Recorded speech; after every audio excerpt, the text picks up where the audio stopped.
So in today's video we're not gonna be diving or spearfishing, but I am gonna be showing you how I fixed my speargun handle which cracked open in my last spearfishing session. So to fix this we are going to need the epoxy.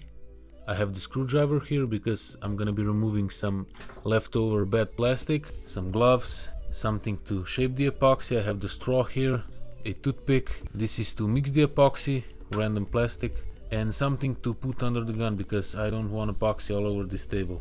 So I'm just gonna start with the removing of the bad plastic that's left and the silicone over here. We have to remove this so we can fill it with the epoxy later.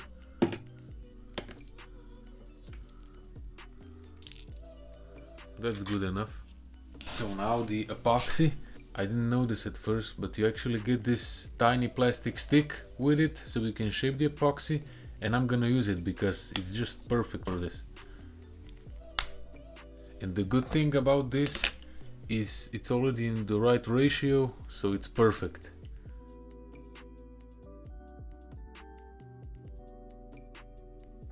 Mix it up.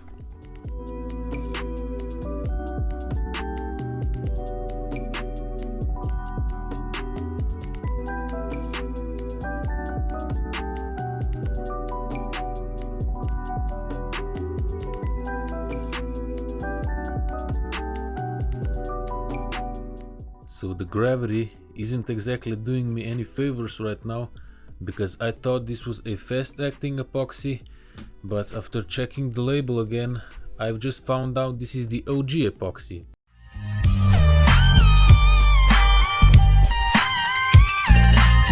Which takes a bit longer, about hour and a half to fully harden, which is not a bad thing because it will be stronger for sure, but it will take longer to harden. So because this is gonna take forever, I just wedged the spear gun like this, and now I'm gonna wait for this to dry, but it's already looking pretty good.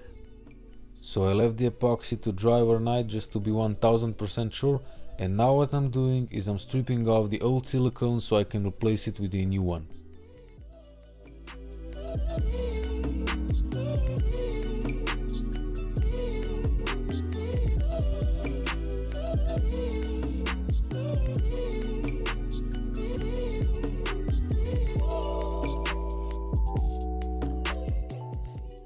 The faster strokes make smaller peaks and the slower ones make bigger peaks, but you will figure it out. It's really simple. So after about 40 minutes of messing around with the silicone, the handle now looks like this, and I'm just gonna remove the protection tape and wait for it to dry, and it's gonna be fully ready tomorrow. So the end result now looks like this.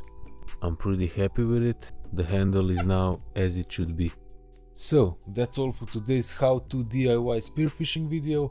If you liked it, make sure to subscribe to my channel because I'll be releasing more amazing stuff soon.